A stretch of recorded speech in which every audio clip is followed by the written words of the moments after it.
Hello, God bless you. My name is Emmanuel and welcome again to my channel, The Secret Place TV. Thank you for watching my videos and for sharing my videos. And I want to speak today specifically to a certain group of people. And anybody can watch the video and you can share it with anyone. But I want to speak to the wife of a preacher. If you're already married to a preacher, especially if your husband is in full-time ministry, especially if he's in a prophetic ministry. If your husband in any way has a prophetic gift on his life, either as a preacher or not as a preacher, either in the full-time ministry or not, I just want to talk to you. You see, we don't have a lot of materials out there for the wives of preachers. We don't have a lot of it. And I'm sorry to say this, I've been very close to some men of God, like very close to preachers. And I have seen the frustration of a preacher's wife. I've seen the loneliness of a preacher's wife. This may shock you, but let me tell you something. The loneliest people in church are the wives of preachers.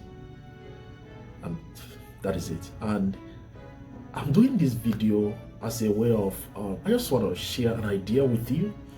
Either if you're a preacher's wife or you intend to marry somebody who is in the ministry, I want you to pay attention. If you're a woman and you have a daughter who is going to marry somebody in the ministry, I want you to pay attention. If you have a sister or somebody, a friend who is married to somebody in ministry, or intend to marry somebody in the ministry, please, I want you to pay attention. Share this video with the person. I don't have a lot of material on this, but the little I know, one thing I do is that, and I think that's the reason that God speaks to me often. That's the reason that God pours into me. So, the Spirit of God pours so much into me, and I have a lot of demand on me daily to pick the voice of God. It's because I share it. Whenever God speaks to me, I share it. Two things I do when God speaks to me: I write it and I share it. I document it and I share it. I document everything God told me. Everything God told me from the time I was 16 years old was documented, written down on paper, and I share it. So I don't hoard ideas. I don't save them for myself. I share it with people. So because of that, it's easy for God to speak to me.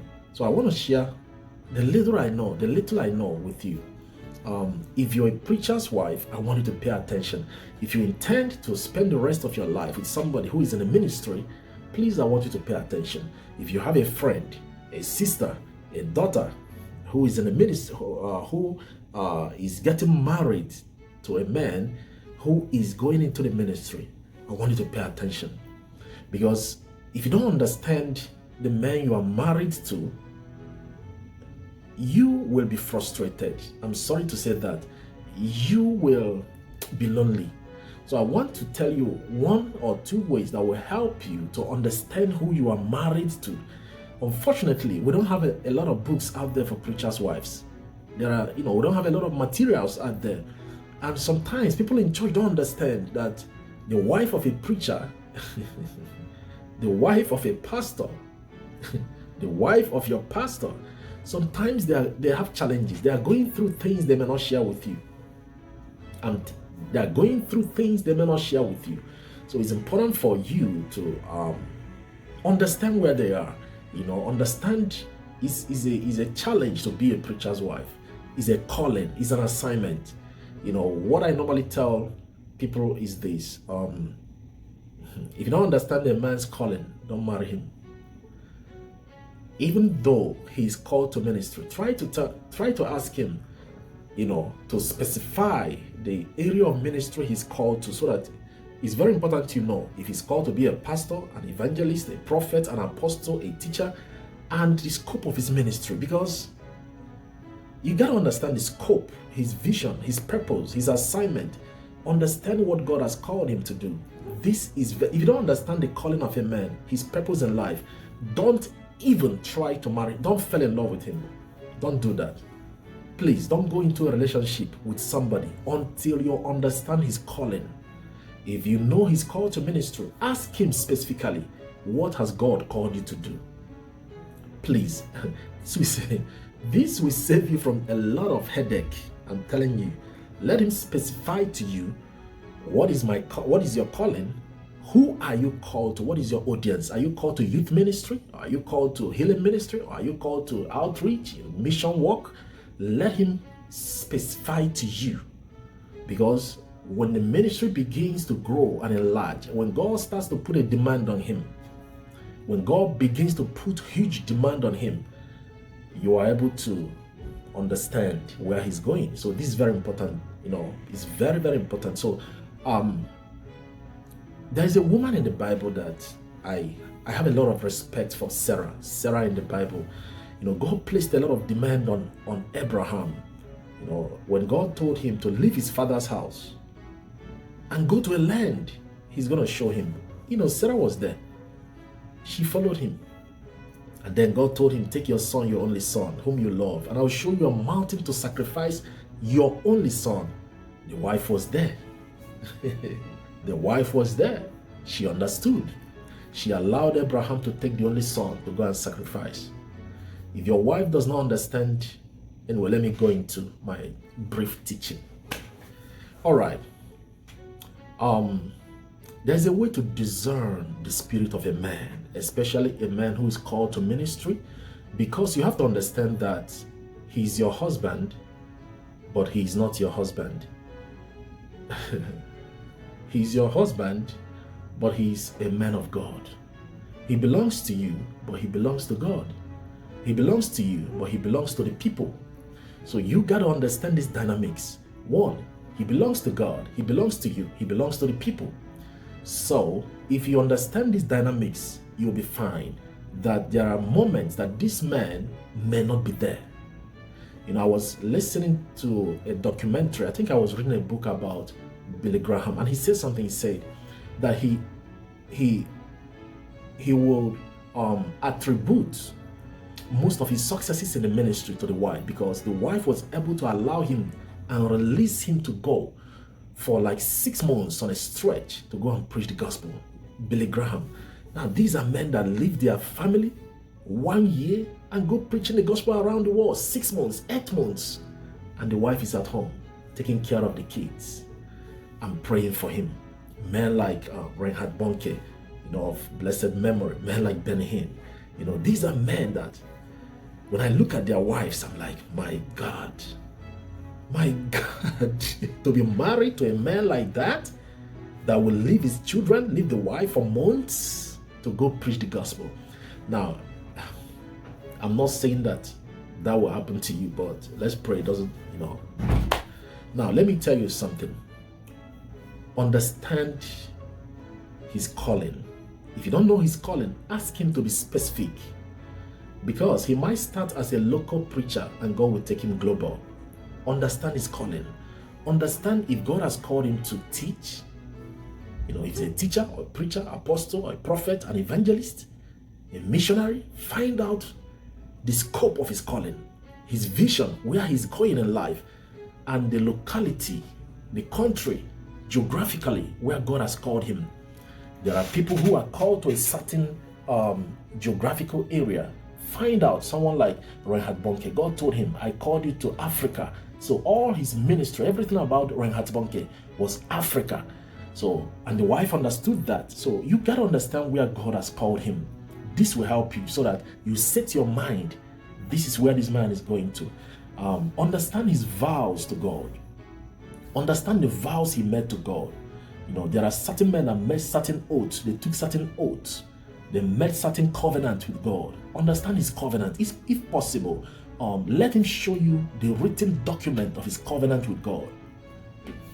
I'm trying to save your life. I'm trying to save your life. Let him show you a written document of his vision. Let him show you his vision, so you know this is your vision. Okay, I want to see your covenant. Did you make any covenant with God? Did you make any vow? Did you take any oaths? Because especially people who are called to prophetic ministry, they take oaths a lot. In fact, I was telling somebody, one of the things that God will do to initiate you into the prophetic ministry he will make you take oaths. You will take a lot of vows and oaths. And I think they call it the Nazarite oath or Nazarite vow, something like that. There are oaths you have to take. Some of those oaths you take with your life. There are oaths you have to take with your own life. I'm telling you. So, especially for those who are called to the prophetic, because God has to trust you with certain things. God has to trust you enough to reveal himself to you, to reveal secrets to you. Find out, like I said, his calling, his vision, his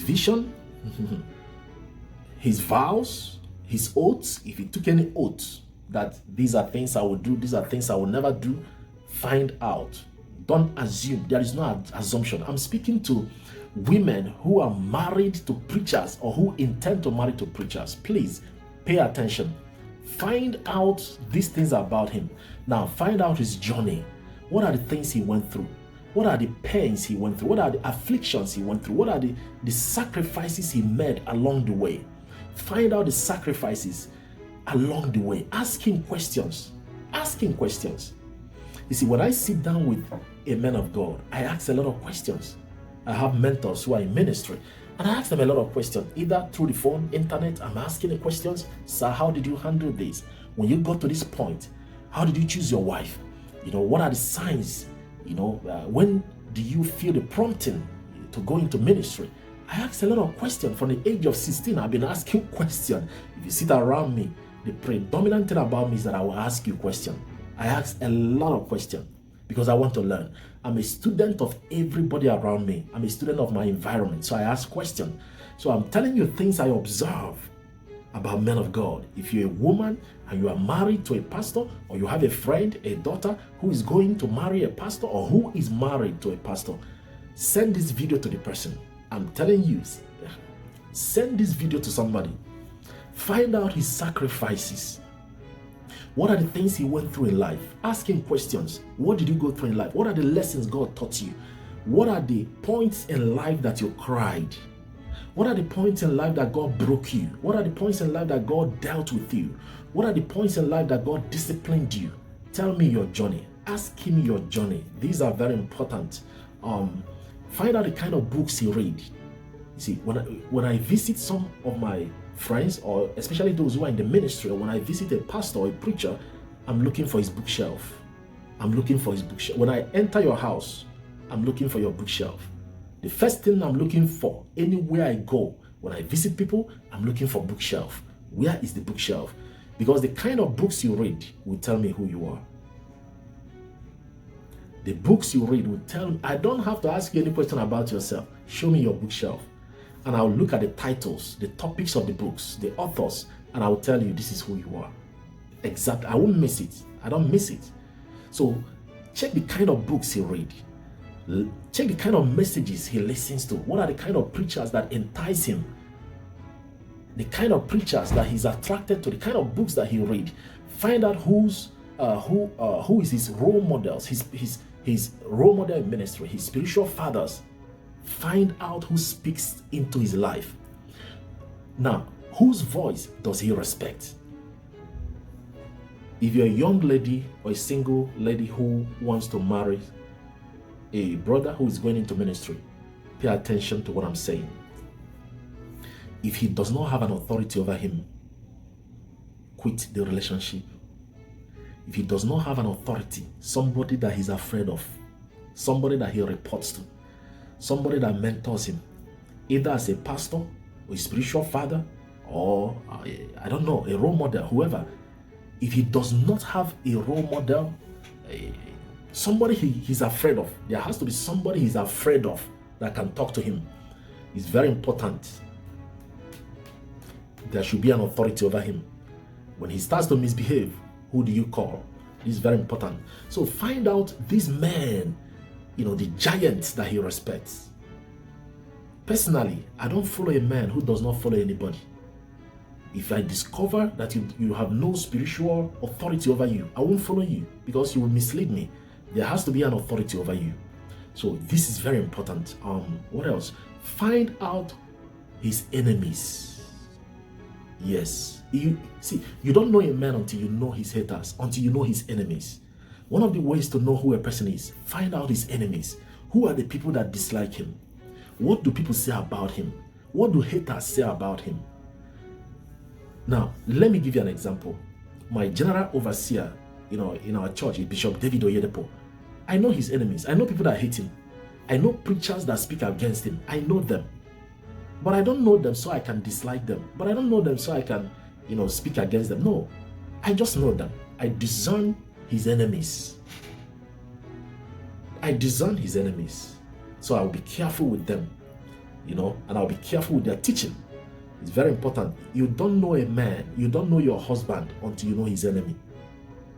You don't know a man until you know his enemy. It's very important. You got to discern his temperament. Every man is not the same. Discern his temperament. Discern his kind of person, his mannerism, his personality, his peak moments, his moods. Discern his moods. When he's happy, what makes him happy? When he's sad, what makes him sad? You got to know all these things. As a matter of fact, I think every wife should be a student of her husband. You got to discern him. He's your king. Discern him. Discern everything about him. So when he looks at you, you know why he's looking at you. I know that about my mom and my dad, that they can look at each other and they communicate. You don't know what they are saying. They communicated. So I just want to say this to a young lady who is going into ministry, going to marry a minister. I'm sorry this video is long. I'm so sorry. I didn't intend it to be this long. I want you to understand the man in your life, if he's going into ministry, and if he's a prophet. If the man is a prophet, ask God for grace to understand him. Because the spirit of prophet, sometimes God hijack the mood of a prophet. God hijack the spirit of a prophet to communicate to him. And at the moment that God hijacks his spirit, you might be with him there bodily, physically, but he's not there. Don't think he is at that moment, frowning to you. He's not frowning. Don't think he's a bipolar. He's not bipolar. Don't think he's having mood swings. No. There are moments that the spirit of a prophet is taken, or God will engage his spirit to pass across a message. Understand these things. The secret place, the secret place, the secret place.